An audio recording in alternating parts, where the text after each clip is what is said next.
الحمد لله رب العالمين الصلاة والسلام على خاتم النبيين وعلى آله وصحبه أجمعين أما بعد فأعوذ بالله من الشيطان الرجيم بسم الله الرحمن الرحيم قال الله تعالى في سورة البقرة وقلنا يا آدم اسكن أنت وزوجك الجنة وكلا منها رغدا حيث شئتما ولا تقربا هذه الشجرة فتكونا من الظالمين. Translation.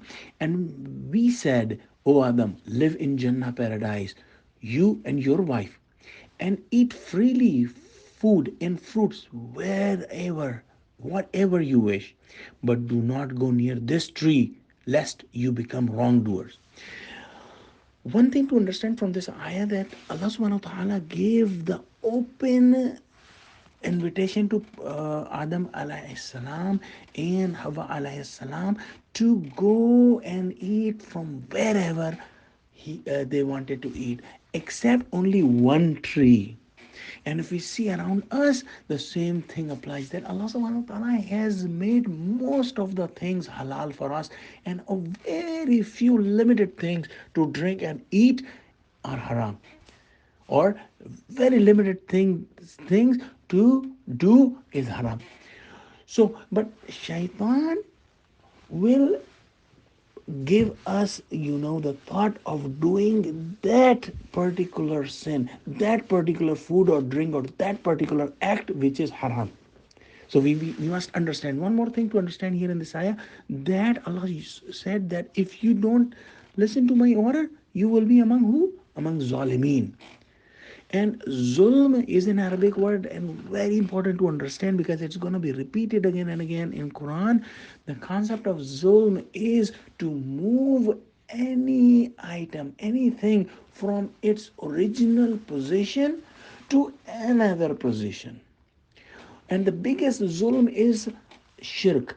And what is shirk? That moving Allah subhanahu wa ta'ala from his highest position down to the level of any creation, or to move any creation from its position up towards the position of Allah subhanahu wa ta'ala. This is also shirk. Now, Allah subhanahu wa ta'ala is our master and we are his slaves. So if he has ordered anything, it is on us to follow that order. So if we don't follow the order, that is zulm as well. Now let's go to the next ayah. فأزلهما الشيطان عنها فأخرجهما مما كانا فيه وقلنا اهبطوا بعضكم لبعض عدو ولكم في الأرض مستقرا ومتاع إلى حين. Translation. But Shaitan Iblis caused them to disobey and got them expelled from there where they were. And we said, get down from here as you are being enemies to each other. There is for you on the earth a settlement place and provision of livelihood for a set time. Here we have to understand another important concept. Then how does shaitan give us the waswasa, give us the whispering of evil?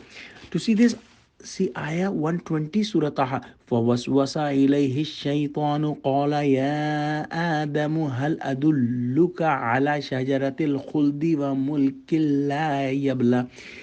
The shaitan whispered evil to him. He said, O Adam, shall I guide you to a tree of immortal eternity and kingdom that never deteriorate?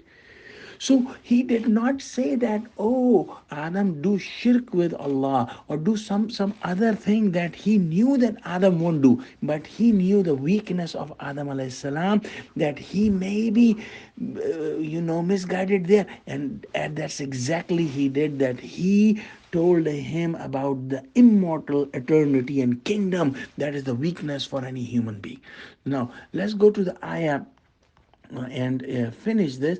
Allah subhanahu wa ta'ala says that when they were expelled, they were sent down to the earth, and they said that the humans will be enemies among each other because they will try to fight with each other to get worldly benefits, and this is the reason for the fasad in the world. And Allah subhanahu wa ta'ala has made a settlement place and provision for all human beings for a set period of time. وآخر دعوانا أن الحمد لله رب العالمين والسلام عليكم ورحمة الله وبركاته.